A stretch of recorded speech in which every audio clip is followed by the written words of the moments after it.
Hello everyone, आप सब कैसे हैं। मैं उम्मीद करता हूं कि बहुत अच्छे होंगे और अपनी पढ़ाई को बहुत अच्छे से कर रहे होंगे। मैं आकाश कुमार बढ़ाना आईसीटी वर्चुअल क्लासरूम में आपका बहुत बहुत स्वागत करता हूं। मेरे प्यारे बच्चों, जैसे आपको पता है मेरे प्यारे बच्चों, हमारी 7th क्लास है बेसिकली, और हम लोग 7th क्लास में देख रहे थे आपका वायु, और बेसिकली वायु में बात कर रहे थे हम लोग आपका वायुमंडल की। तो कल हमने वायुमंडल को सबसे पहले पढ़ा कि वायुमंडल किन किन गैसों से मिलकर बना है। तो प्राइमरी रूप से हमने देख लिया था कि वायुमंडल में नाइट्रोजन का परसेंटेज सबसे ज्यादा है, और उसके बाद ऑक्सीजन का। चलिए, तो हमने सबसे पहले क्या देखा था कल? हमने नाइट्रोजन, ऑक्सीजन, और उसके बाद ऑर्गन, और उसके बाद अन्य गैसें और CO2 के बारे में पढ़ा। इन सब की चीजों को हमने पढ़ा, और साथ में ये भी देखा कि किस तरह से जो हम मानव और जीव हैं, हम ऑक्सीजन को ग्रहण करते हैं और कार्बन डाइऑक्साइड को रिलीज करते हैं। इसको हमने देखा। तथा मेरे प्यारे बच्चों, हमने दूसरा क्या पढ़ा कि जो आपका हमारे पौधे होते हैं, पादप, और प्रकाश आपकी संश्लेषण में, हरे पादप की बेसिकली हम लोग बात कर रहे थे, वो प्रकाश संश्लेषण में क्या करते हैं? अपने फोटोसिंथेसिस करते हैं, और उसके माध्यम से वो कार्बन डाइऑक्साइड को आपका ग्रहण करते हैं और ऑक्सीजन को रिलीज करते हैं। तो जितनी हम लोगों को ऑक्सीजन आपकी चाहिए, उतनी ही हमको पेड़ पौधे छोड़ते हैं, और ये बैलेंस हमारा बना रहता है। तो हमने वायु बैलेंस के विषय में पढ़ा कि ऑक्सीजन बैलेंस कैसे होता है। उसके बाद हमने देखा कि अगर हम ये संतुलन को तोड़ देते हैं, कैसे खनिज और कोयलों को अगर हम जलाते हैं, तो ये बैलेंस आपका क्या हो जाता है? आपका इनबैलेंस हो जाता है। और जिसके कारण हमारे यहाँ क्या होता है कि जो हमारा जो वायुमंडल है उसके आयतन में क्या होता है? कार्बन डाइऑक्साइड हो जाती है, जिसके कारण हमारी आपकी पृथ्वी पर मौसम एवं जलवायु संबंधित परिवर्तन और उनके इफेक्ट हमको देखने लगते हैं। क्लियर है? तो इतना हम लोग पढ़ चुके थे। ये कल रिवीजन के तौर पे था। पीछे जितना पढ़ा है उसमें किसी का कोई डाउट, कोई क्वेरी, कुछ भी हो मेरे प्यारे बच्चों, ये आप मुझसे पूछ सकते हैं।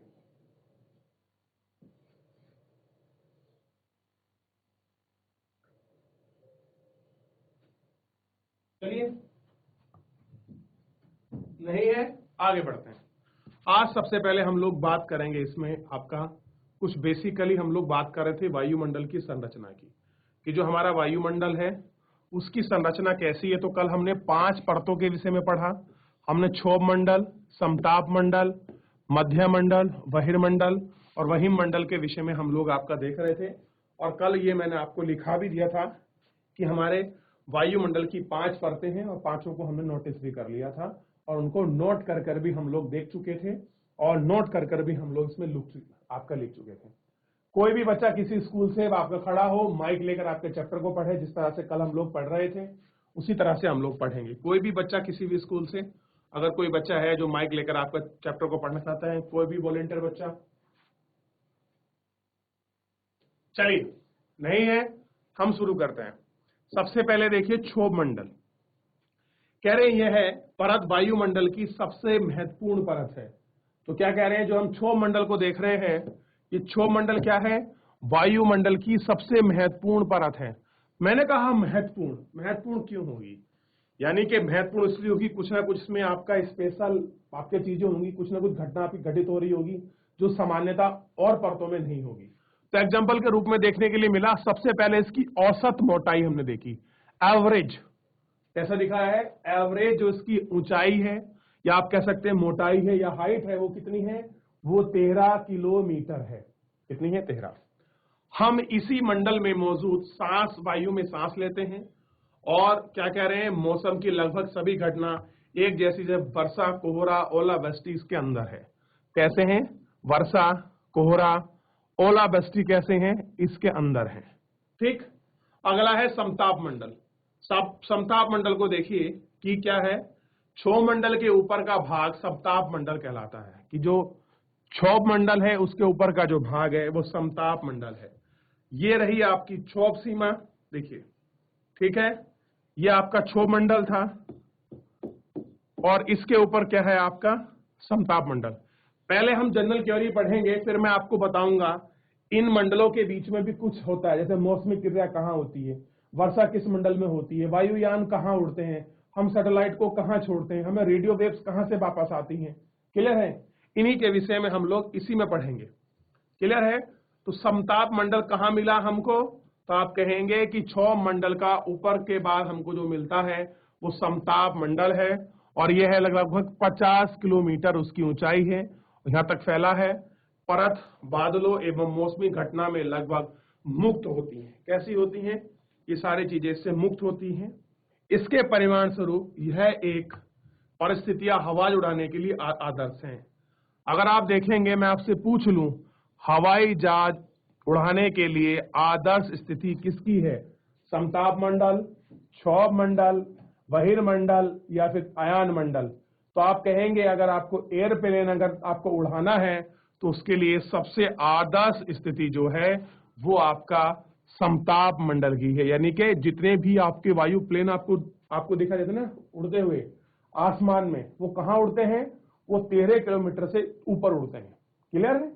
जब भी आप किसी प्लेन में बैठे होंगे तो जब वो बहुत हाइट पर ले जाते हैं तो आपको बोलता है ना कि हम लोग 13,000 किलोमीटर की ऊंचाई पर हैं, हम 16,000 किलोमीटर की ऊंचाई पर हैं, ऑक्सीजन लेवल कम है, आप अपना मास्क पहन लीजिए, ऑक्सीजन बेल्ट लगा लीजिए सिलेंडर, ऐसा बोलते हैं कुछ, आपने सुना होगा कभी। तो वो कारण क्या है? क्योंकि हम कहाँ हैं?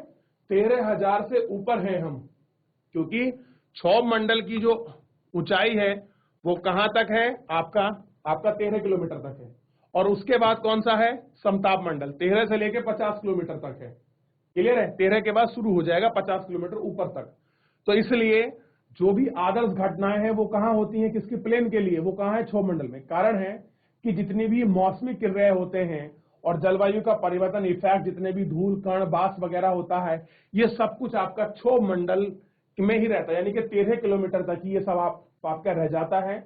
और इसीलिए जब हम प्लेन उड़ाते हैं, हमें आपके सिग्नल में किसी प्रकार बारिश में कोई प्रॉब्लम ना हो तो हम लोग बादलों से ऊपर उड़ाते हैं। हम लोग बोलते हैं ना कि प्लेन कहां उड़ रहा है? बादलों से ऊपर। ये कितनी ऊंचाई पर है, ऐसा व्यवहारिक रूप में हम लोग आपका बोलते हैं ना कि देखिए ये प्लेन बादलों से भी ऊपर उड़ रहा है, कितनी ऊंचाई पर जा रहा है, बिल्कुल चिड़िया जैसे दिखाई दे रहा है। उसका कारण है कि वो 13 किलोमीटर से ऊपर उड़ रहा है। और कहां पर उड़ रहा है वो? तो बेसिकली वो समताप मंडल में उड़ा रहे हैं। ठीक कह रहे हैं। इसके अलावा यह एक विशेषता है जिसमें ओजोन परत भी होती है। और आपने सुना होगा एक बड़ी महत्वपूर्ण परत है जिसका नाम है ओजोन परत। कौन बच्चा बताएगा ओजोन परत के बारे में? चलिए, है कोई वॉलंटियर बच्चा जो बताए और चैप्टर को आगे बढ़े? ओजोन परत क्या है? कोई भी बच्चा किसी भी स्कूल से? शाबाश। Good morning sir. Very good morning. क्या नाम है आपका? योगेश कुमार। ठीक है योगेश, आप कुछ बताओगे ओजोन के बारे में? हाँ, ओजोन लेयर हमें सूर्य की हानिकारक किरणों से बचाता है। ठीक है, शाबाश, बैठ जाइए। अच्छा, आगे पढ़ोगे चैप्टर आप?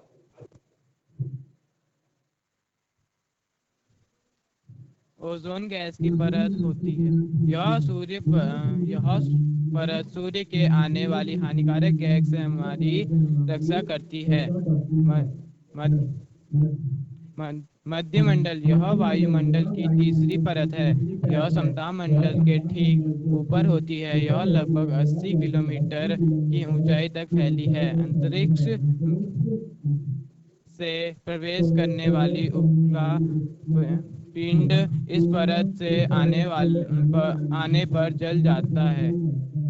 ब्रह्मंडल में बढ़ती ऊंचाई के साथ तापमान अधिक तीव्रता से बढ़ता है। आयन मंडल इस परत का एक भाग है। यह 80 से 4,400 किलोमीटर तक फैला है। रेडियो संचार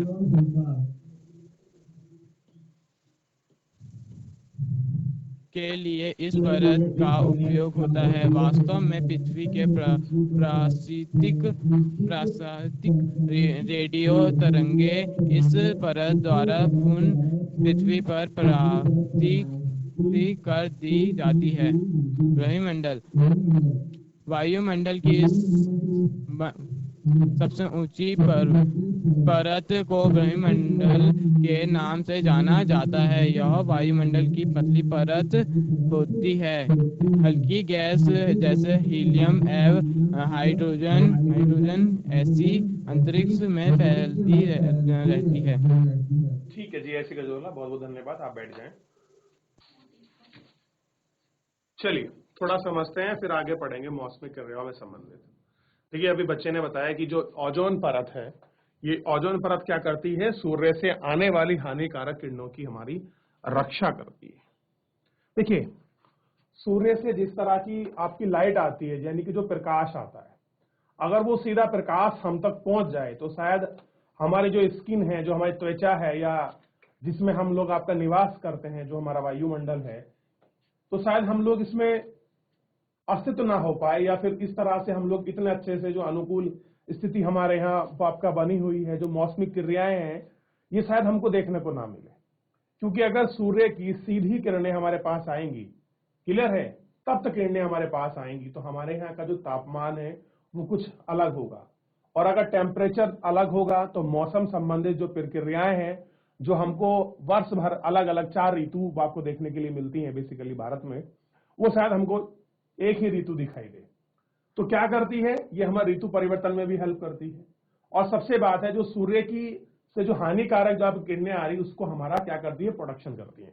और इसीलिए हम बार बार बहुत सारे आपके सम्मेलन होते हैं, आगे मौका मिलेगा तो मैं आपको पढ़ाऊंगा ओजोन परत से शरण से संबंधित कुछ आपके सम्मेलन हैं, क्योटो प्रोटोकॉल होता है, मॉन्ट्रियल प्रोटोकॉल है, वो सब इसी से संबंधित है कि ओजोन परत को कैसे बचाया जाए, कौन कौन सी गैसेज हैं जो इसको आप इफेक्ट कर रहे हैं। जैसे CFC गैसेज होती हैं, CFC कार्बन फ्लोरो कार्बन जो है, आप इसको पढ़ोगे, ये सबसे ज्यादा अब आपका इफेक्ट करती है ओजोन परत को।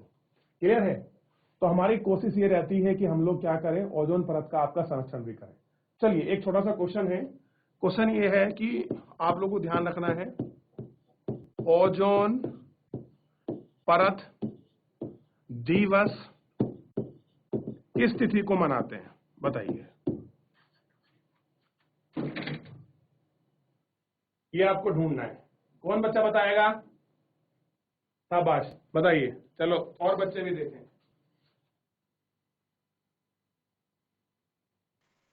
Good morning sir. Very good morning. Sir 16 कब मनाते हैं? सितंबर। 16 सितंबर। सितंबर पक्का? सर 16 सितंबर। ठीक है, बैठ जाइए। और कोई बच्चा किसी स्कूल से? धन्यवाद। तो बिल्कुल सही बताया कि जो 16 आपका सितंबर है, इसी से हमने ओजोन परत दिवस को आपका दिवस के रूप में हमने इसको एक्सेप्ट किया है। और इसको आपका 1987 में हमने शुरू किया था, और ये था आपका शायद मॉन्ट्रियल प्रोटोकॉल से शुरू किया था। हाँ, एग्जैक्टली। हम लोगों ने 1987 से हम लोग क्या मनाते हैं, ओजोन परत दिवस के रूप में हम लोग मना रहे हैं। बेसिकली जानकारी पता होनी चाहिए। जिन बच्चों को नहीं पता है वो भी लिख लें कि ओजोन परत दिवस को हम 16 सितंबर को मनाते हैं, और 1987 से 1987 से। देखिए, मैं कुछ चीजें आपको और बताऊंगा, शायद 2-4 पॉइंट और होंगे एडिशनल, जो मुझे लगता है आपको जानकारी दे देनी चाहिए। लेकिन जो हमारा सिलेबस बना होता है, हमारी क्लास के अनुसार बना होता है कि हमको इस क्लास में ये बेसिक चीजें इससे संबंधित जो है हमको आनी चाहिए। क्लियर है? चलिए, अब सामने देखिए आप। अगला है इसमें मध्य मंडल। मध्य से स्पष्ट हो रहा है, मध्य मतलब बीच का, जो ऊपर का और नीचे के बराबर की स्थिति में वहां का जो बीच में है वो मध्य मंडल है। कह रहे हैं कि वायुमंडल की तीसरी परत है और समताप मंडल के ठीक ऊपर है। तो पहले कौन सी हो गई? क्षोभ। फिर उसके बाद कौन सी हो गई? समताप। यानी कि क्षोभ है, समताप, और ये कौन सी हो गई? मध्य। तो अभी कितनी परत हमने देख ली? 3। ये पहली हो गई, ये दूसरी, और ये तीसरी हम लोग पढ़ने जा रहे हैं, मध्य। क्लियर है? क्या कह रहे हैं? यह लगभग 80 किलोमीटर ऊंचाई तक फैली है। कितने किलोमीटर तक फैली है? 80। पहली कितनी थी? 13 किलोमीटर तक थी। ये कितनी थी? 50 तक। और ये कितनी है? 80। क्लियर है? ध्यान रहेगा इतना। आगे बढ़ते हैं। अब देखिए, ये 80 किलोमीटर तक ऊंचाई तक फैली है।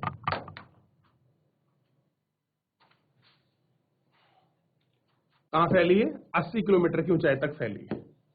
कह रहे हैं कि अंतरिक्ष में प्रवेश करने वाला उल्का पिंड इस परत में आकर जलने लगता है। अब ये समझिए, उल्का पिंड होते क्या है? ये आपके खगोलीय पिंड है। ग्रह कोई भाग होते हैं, मान लीजिए कोई हवा उस समय में, कोई जब आप ग्रह टूटा होगा उस समय का कोई कण या पार्ट रह गया होगा, तो जब भी कोई भी उल्का पिंड हमारे वायुमंडल में प्रवेश करता है, यानी कि आसमान से अगर कोई पिंड आपका टूटता है और जैसे ही वो आपका पृथ्वी के नजदीक आने लगता है, तो जैसे ही पृथ्वी के नजदीक आएगा और जैसे ही वो आपका कहां प्रवेश करेगा बच्चों, मध्य मंडल में, तो जैसे ही वो मध्य मंडल में आपका प्रवेश करेगा तो वो आपका जलने लगता है। जलना क्यों लगता है? क्या उसमें आग लग जाती? नहीं, जो यहाँ पर आपका वायु के कण हैं और बहुत सारी गैसेज हैं, उनके साथ वो क्या करता है, अपना फ्रिक्शन करता है, घर्षण करता है। तो आकाशीय पिंड का जब यह फ्रिक्शन होता है तो ये आपको जलने लगता है। और जलता हुआ कैसे दिखाई देगा? ये मान लीजिए आपका पिंड है और इस तरह की उसकी पूंछ आपको जलती हुई दिखाई देगी। बेसिकली आगे से बड़ा होगा और इस तरह से लगभग वो आपको जलता हुआ दिखाई देगा। तो आप बोलते हैं ना कि आसमान से तारा टूट रहा है, देखो वो आपका जलता हुआ नीचे गिरता हुआ दिखाई दे रहा है, आप अपनी विश मांग लो। तो आप कैसे मांगते हैं विश? अब आपको क्लियर हो गया कि कोई तारा वारा नहीं टूट रहा, ये कोई खगोलीय पिंड था जो आपका मध्य मंडल में आपका प्रवेश कर गया और वो आपका जलने लग गया है। थोड़ी देर जलेगा, उसके बाद वो खत्म हो जाएगा। क्लियर है ना? अब आपको क्लियर होना चाहिए कि कोई तारा नहीं टूट रहा। क्या हो रहा है? कोई खगोलीय पिंड मध्य मंडल में प्रवेश कर गया है और वो आपका जलने लगा है, जिसके कारण ये ऐसी स्थिति बन रही है जो हमको आपका एक क्या है, तो टूटता हुआ आपका स्टार दिखाई दे रहा है। क्लियर है? इतना आपको ध्यान रखना है। चलिए, अब है बाद में इसका बहिर्मंडल। बहिर्मंडल में बढ़ती ऊंचाई के साथ तापमान अधिक तीव्रता से बढ़ता है। अगर हम पृथ्वी से ऊपर जाएंगे तो कायदे में टेम्परेचर घटने लगता है। क्लियर है? कहां तक घटेगा? तो जो आपका मध्य मंडल है वहां की स्थिति से नीचे तक, बेसिकली समताप तक।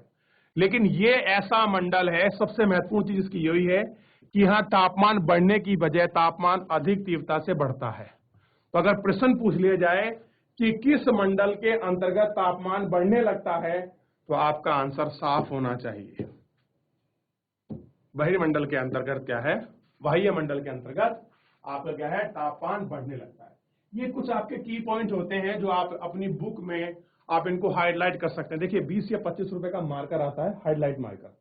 आप किताब पढ़ते हैं, मैं पढ़ा रहा हूं, कोई आपके टीचर पढ़ा रहे हैं, आपको लगता है मैंने लिख लिया है मल्टीपल रूप में, अब मैं क्यों लिखूं दोबारा? मत लिखिए, लेकिन आप उसको अपनी बुक में हाईलाइट कर लीजिए ताकि कंफर्म हो जाए कि इसका सबसे मेन के पॉइंट ये है। अगर पूछ लिया जाए कि आपका वायुमंडल में सबसे आपके इंपॉर्टेंट चीज क्या है, यूनिक चीज क्या है, तो आप कहेंगे सर ये ऐसा मंडल है जहां पर तापमान घटने की बजाय बढ़ने लगता है। क्लियर है? बस ये इसका की पॉइंट है। और दूसरा इसमें सबसे इंपॉर्टेंट मैं आपको बताऊंगा, देखिए ये नहीं है, इसकी तो बेसिकली हाइट है। ये कहां से मिलेगा? ये 80 किलोमीटर से शुरू होकर 400 किलोमीटर तक इसका विस्तार है। किसका? वायुमंडल का। सेकंड जो इसकी इंपॉर्टेंट चीज है वो बच्चों ये है कि क्या है कि यह रेडियो संचार। रेडियो संचार मतलब जो आपके टेलीविजन वगैरह हैं, जो आप मुझे देख पा रहे हैं, जो मुझे वो आपके सुन पा रहे हैं, ये सारी चीजें है ना, ये देखिए ये के लिए उपयोगी परत है। अब यहां से मैंने अपना सिग्नल भेजा, क्लियर है? एग्जांपल देखिए, मैंने अपना सिग्नल भेज दिया यहां से, वो कहां जाएगा? आपका मध्य मंडल। कहां जाएगा? बहिर्मंडल में। बहिर्मंडल में क्या है? मेरी आपका सैटेलाइट है, सैटेलाइट से टकराएगा और सैटेलाइट वापस कहां भेज देगी? आपके स्कूल में। मैं पढ़ा रहा हूं तो यहां से मेरा जो आपका सर्वर रूप का सिग्नल है वो कहां जा रहा है? सीधा बाह्य मंडल में। वहां आपके सैटेलाइट घूम रही है, उससे टकरा रहा है और वापस कहां आ रहा है? आपके स्कूल में आ रहा है। क्लियर है? ये इसका सबसे प्राइम एग्जांपल है जो मैंने आपको समझाया। तो अगर पूछ ले कि जितने भी आपके सैटेलाइट हैं, जितने भी आपके कृत्रिम उपग्रह हैं, उनको कहां पर स्थापित किया जाता है या उनको किस ऑर्बिट में छोड़ते हैं? आपने बार बार सुना होगा कि आज भारत ने आपका कहां पर है ये, तो श्रीहरिकोटा से एक आज हमने आपका रेडियो सेट, कार्टोसेट, आर्यभट्ट प्रथम या कोई हमने मिसाइल को आपका लॉन्च कर दिया है और ये आपका हमारे मोबाइल सिग्नल में मौसम जानकारी संबंधित में बड़ी हेल्प करेगा। तो कहां स्थापित करते हैं? तो बेसिकली हम उसको कहां छोड़ते हैं? यहां छोड़ते हैं। ये है वो सीमा, यहां कहीं भी हम लोग उनको स्टेबल कर देते हैं, यहां कहीं छोड़ देते हैं इनको। कहां छोड़ते हैं? बाह्य मंडल में छोड़ते हैं, इस मंडल में। क्लियर है? और यहां से ही हमको रेडियो सिग्नल आपके वापस आते हैं। क्लियर है? ये आपको ध्यान रखना है। तो जितना भी हमारा रेडियो सिग्नल है कहां से वापस आएगा? यहां से ही वापस आता है। तो अगर प्रश्न पूछ लिया जाए कि किस मंडल में आपका रेडियो सिग्नल मिलते हैं या कहां से रेडियो सिग्नल वापस आते हैं, तो आपको बिल्कुल स्पष्ट जानकारी में पता होना चाहिए कि हमारा बाह्य मंडल ऐसा है जहां से सारी चीजें होती हैं।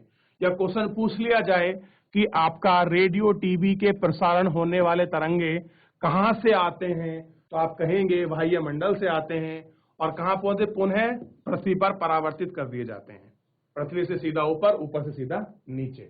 क्लियर है? या क्वेश्चन ये हो कि आपके सैटेलाइट उपग्रह को कहां छोड़ा जाता है? तो बाह्य मंडल में। क्लियर है? आगे बढ़ते हैं। अच्छा, अगर मैं आपसे क्वेश्चन पूछूं कि ये जो मौसम संबंधित प्रक्रिया है, जो आपकी वर्षा होती है, बारिश, आम रूप समझिए, ये किस मंडल में होती होगी? बताइए। ये सारे मंडल आपके दिए हुए हैं, मैं एक बार क्लीन कर देता हूं।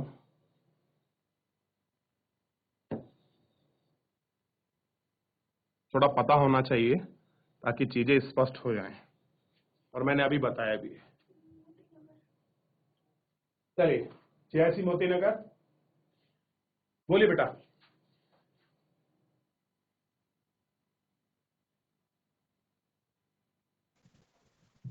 बोलो बोलो, आ रही है आवाज आपकी?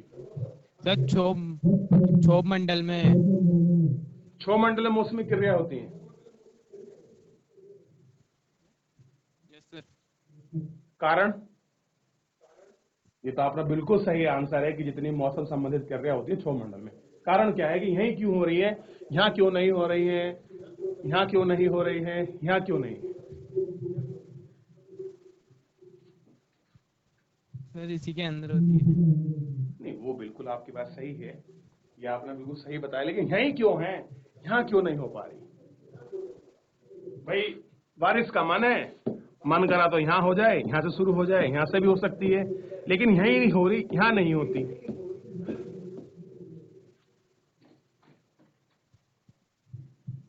चलिए बैठ जाइए आप, कोई नहीं, मैं आपको थोड़ा रीजन बता देता हूं। कारण है, जितना भी हमारा वायुमंडल है उसकी जो सघनता है, ध्यान दीजिए, जितना भी हमारा वायुमंडल है उसकी जितनी भी सघनता है, सघनता मतलब डेंसिटी, घनत्व। क्लियर है? धूल, जलवाष्प, गैस के कण, ये आप देखिए, सूर्य का प्रकाश निकला, किसी स्थान पर पड़ा, वाटर वेपर हुआ, जलवाष्प हुआ, वो कहां तक पहुंच पाता है? वो मैक्सिमम इसी क्षोभ सीमा के अंदर रहता है, इसको पार नहीं कर पाता। तो कहां रहता है? इसके अंदर। तो जितना भी, अगर आप बात करो, मैंने आपको पहले भी बताया है कि जितना भी वायुमंडल में सबसे अधिक गैसें कहां पाई जाती हैं, तो क्षोभ सीमा तक पाई जाती है। तो इसलिए वायुमंडल का सबसे सघनतम होने के कारण ही मौसमी क्रियाएं आपकी यही होती है। क्लियर है? और फिर मैंने आपको बताया कि यहां क्यों उड़ता है हवाई जहाज समताप मंडल में, क्योंकि यहां मौसमी क्रिया नहीं होती। मौसमी क्रिया नहीं होती तो यहां इनको डिस्टर्बेंस नहीं होगा, डिस्टर्बेंस नहीं होगा तो क्या होगा? प्लेन के सिग्नल में और उसको चलने में कोई दिक्कत नहीं आएगी। आपने बहुत बार सुना होगा कि हेलीकॉप्टर उड़ा रहे थे, भारतीय वायुसेना का हेलीकॉप्टर उड़ रहा था, या प्रधानमंत्री, मुख्यमंत्री कहीं जा रहे थे, मौसम खराब होने की वजह से अचानक हेलीकॉप्टर उतारना पड़ा। अब चलिए, हेलीकॉप्टर तो ज्यादा ऊपर कितना उड़ेगा? 4 किलोमीटर 5 किलोमीटर ऊपर उड़ गया, मौसमी क्रिया उससे तो है सुटेबिलिटी, कहीं भी रोड पे उतार सकते हैं, लेकिन आप प्लेन को कैसे उतार दोगे रोड पे? मान लीजिए आप दिल्ली से उड़े, देहरादून आपको आना था, अब देहरादून में वहां बीच में हरिद्वार में आपका बारिश होने लगी, तो आपका सिग्नल खो दिया उसने, तो क्या होगा? तो इसीलिए जितने भी प्लेन होते हैं वो मौसमी क्रियाओं से रहित जो मंडल होता है उसमें उड़ाए जाते हैं। अब आपके मन में ये क्वेश्चन आ रहा होगा, सर यहां क्यों नहीं उड़ा रहे, ऊपर वाले में, मध्य मंडल में? तो बेटा, ये ऐसा मंडल है जो इसके ऊपर है और आपके नजदीक है, ज्यादा हाइट पर ले जाने पर बहुत सारी प्रॉब्लम होती है। क्लियर है? तो इसलिए कहां रखा जाता है? क्षोभ सीमा के आसपास, जैसे ऊपर रखा जाता है, ताकि उनको लैंडिंग कराने में कोई दिक्कत ना हो। चलिए, तो बेसिकली ये कारण था। पर JIC मोती नगर मुझे बड़ा अच्छा लगा। बच्चों, आप लोग बहुत अच्छे से पढ़ रहे हैं, शाबाश, यही उम्मीद थी आप लोगों से। अब चलिए, ये तो हमने पढ़ ली, अब इसकी लास्ट परत को देखते हैं। ये बहिर्मंडल है, कहीं आपको लिखा होगा अंतरिक्ष में मंडल, या फिर इसका कोई पता नहीं है। अब देखिए, वायुमंडल की सबसे ऊपरी परत है, इसको बहिर्मंडल के नाम से जाना जाता है। यह वायुमंडल की पतली परत है, हल्की गैसें हीलियम और हाइड्रोजन इस गैस में है। अगर आपसे पूछ लिया जाए कि हीलियम और हाइड्रोजन गैस की अधिकता किस परत में पाई जाती है, तो आप सिंपल टुक आंसर करेंगे बहिर्मंडल में। तो इसका सबसे इंपॉर्टेंट पॉइंट अगर मैं कहूं हाईलाइट करने वाला अगर कोई पॉइंट है तो मेरे हिसाब से बच्चों वो ये दो ही पॉइंट है। आप इस तरह से हाईलाइटर कर सकते हैं, मैं आपको थोड़ा सा करके दिखा देता हूं। देखिए इस तरह से करिए ये, और इस तरह से अगर आप अपनी बुक में हाईलाइट कर लेंगे ना, यकीन मानिए बच्चों जब भी आप रिवीजन करेंगे तो पहली बार अच्छे से करें, दोबारा अगर आप यही देख लेंगे ना इस तरह से, आपको कोई जरूरत नहीं किसी को आपका परेशान होने की। दूसरा देखिए जैसे मैं ये कर दूं इस वाले में कि रेडियो पृथ्वी पर जितने भी आपके तरंगे हैं यहां से प्रसारित होते हैं, ठीक है।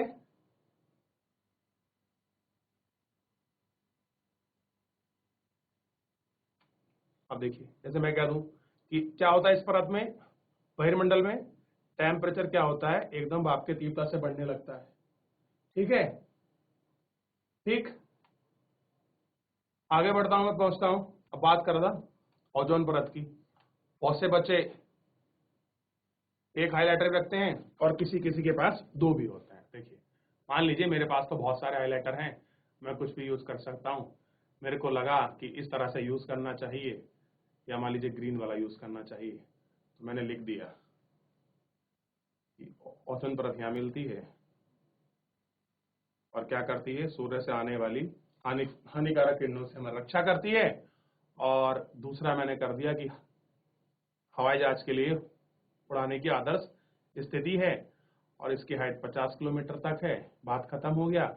बात करा क्षोमंडल की, इसकी मोटाई आपका 13 किलोमीटर है और सभी मौसमी घटना होती हैं, ओलावृष्टि वगैरह, कारण मैंने बता दिया कि वायुमंडल की सघनता है इस वजह से। तो देखिए अगर मुझे चैप्टर रिवीजन करना हो कितना आसान हो गया मेरे लिए। ध्यान दीजिए जीआईसी मोतीनगर बेटा, शाबाश। देखिए अब क्या है, क्षोमंडल पढ़ रहा हूं, कितना है आपका 13 किलोमीटर। होता क्या है, वर्षा होती है, कुहासा, ओलावृष्टि होती है। अगला बढ़ा समताप मंडल, कितनी ऊंचाई है, 50 किलोमीटर। क्या इंपोर्टेंट है, हवाई जहाज उड़ाने के लिए आदर्श है। दूसरा ओजोन परत मिलती है, हमारी हानिकारक गैसों से आपकी क्या करती है, रक्षा करती है। हम तीसरे पहुंच गए, मध्य मंडल, कितनी हाइट है, 80 किलोमीटर। कारण क्या होता है कि कोई भी अंतरिक्ष से आपके आने वाला पिंड इसमें जलने लगता है। क्लियर है, ये इसका तीसरा इंपोर्टेंट है। दो लाइन याद करी, काम खत्म, आगे बढ़ गए। बहिर्मंडल, इसमें क्या होता है, टेम्परेचर अचानक बढ़ने लगता है। क्लियर है, ठीक है। और ऊपर क्या है, इसकी हाइट देख लिया कितना है। और इसका आपका सबसे इंपोर्टेंट क्या है कि जितने भी आपका रेडियो आपके वेव तरंगे यहाँ से वापस होते हैं, या कह सकते हैं जो भी हमारे सैटेलाइट है हम उनको यहीं छोड़ते हैं। बहिर्मंडल को देख लिया, आखिरी मंडल है, ये ऊपर आकाश में विलीन हो जाता है और इसमें दो गैस पाई जाती है, हाइड्रोजन और हीलियम। तो इस तरह से अगर आप हाईलाइट करते हैं तो मैं मानता हूं रिवीजन का काम और भी आसान हो जाता है। तो आप बुक सेलर पर जाइए, जिन बच्चों के पास नहीं है, 20 या 25 रुपए का हाइलाइटर मिलता है, 2-3 कलर उसमें आते हैं, मल्टीपल, कोई सा भी आप ले सकते हैं। और इस तरह से अगर आपकी नोटबुक भी है, अगर आपने नोट में लिखा क्वेश्चन आंसर में, तो अगर आपको रिवीजन कर रहा है हाईलाइट करिए उसको, आपके लिए आसान होगा। देखिए जो चीज आपकी चमकती धमकती है ना, वो ज्यादा हमको आकर्षित करती है, देखते हैं उसको बार बार। आपने कॉपी पन्ना उठाया और आप ये देख रहे थे तो आपकी नजर पड़ेगी। अब देखिए पूरा पेज एक सा है, ऐसे मान के चले आप, ये पूरा पेज कैसा है, एक सा है, लेकिन सबसे पहले नजर कहां जा रही पूरे पेज में, जहां मैंने हाईलाइट किया हुआ है। जा रही कि नहीं जा रही है ना। इसीलिए मैं कहता हूं कि आप हाईलाइट करिए। कुछ आपको लगता है ये बात का इंपॉर्टेंस है, मेरे को याद नहीं रहेगा या मेरे को याद रखना चाहिए, तो इस तरह से आप हाईलाइट करिए। देखिए क्या बिंदास याद होता है आपको। चैप्टर आप रिवीजन कर रहे हैं एकदम वेबसाइट से, आपने अगर नॉर्मली इस तरह से पन्ने भी पढ़ते ना तो भी इसकी पिक्चर क्लियर हो जाएगी आपके दिमाग में। ठीक है, आगे बढ़े। कौन बच्चा खड़ा होगा पढ़ने के लिए अब, चलिए मोतीनगर आप ही पढ़ लीजिए, शाबाश।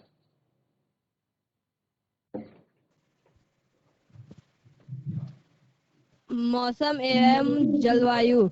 क्या आज वर्षा होगी? क्या आज दिन साफ होगा और धूप निकलेगी? कितनी ही बार हमने क्रिकेट प्रेमियों के मुंह से एक दिवसीय मैच के भविष्य पर अनुमान लगाते सुना होगा।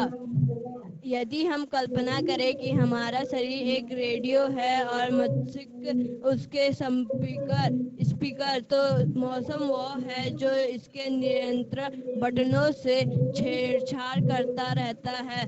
मौसम वायुमंडल की प्रत्येक घंटे तथा दिन प्रतिदिन की स्थिति होती है।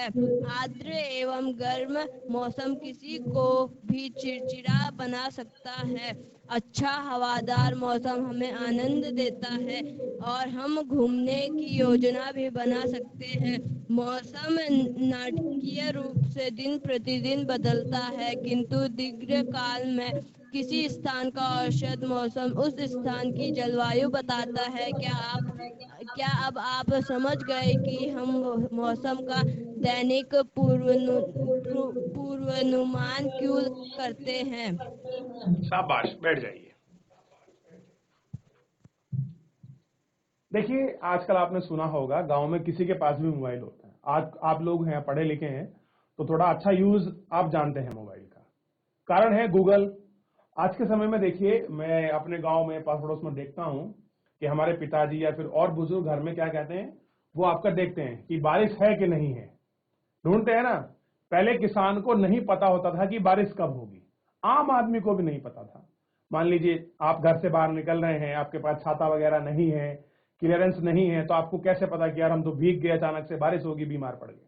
लेकिन आज के समय में ऐसा नहीं है। आप घर से बाहर निकलिए, आप अगर गूगल करते हैं तो उसमें स्पष्ट होगा कि 2 से 2:30 बजे के बीच आपकी वर्षा हो सकती है, यहाँ पर इतनी वर्षा होगी, यहाँ 4 बजे होगी, यहाँ 6 बजे होगी, और यहाँ मानसून इस टाइम आना प्रारंभ हो जाएगा। ये जानकारी मिलती है कि नहीं मिलती है? लेकिन पहले समय में क्या था? पहले समय में कुछ भी क्लियर नहीं था।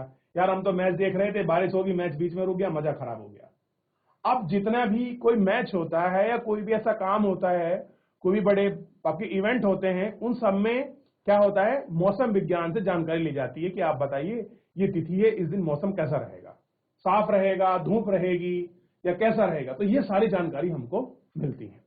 तो कह रहे हैं कि आज वर्षा होगी कि नहीं होगी, इसके विषय में जानकारी हमको कहां से मिलती है, कैसे मिलती है, कि धूप किस टाइम तक ज्यादा होगी, टेम्परेचर किस टाइम तक अधिक रहेगा, शाम के समय आपकी हवा चलेगी, आज पर्वतों पर आपकी वर्षा होगी। ये सारी जानकारी हमको कहां से मिलती है? चलिए, थोड़ा सा आप लोगों का भी समय समाप्त हो रहा है, जैसे मैं देख पा रहा हूं आपकी अलग कक्षाएं हैं, तो कल थोड़ा सा इसके विषय में पढ़ के आइए। जीआईसी मोतीनगर, आप मुझसे इतना अच्छा बात कर रहे हैं, मैं आपको और अच्छे से पढ़ाऊंगा ये टॉपिक, आपसे वादा है। ठीक है, चलिए, तो फिलहाल आज के लिए इतना ही, मिलते हैं नेक्स्ट लेक्चर में। धन्यवाद।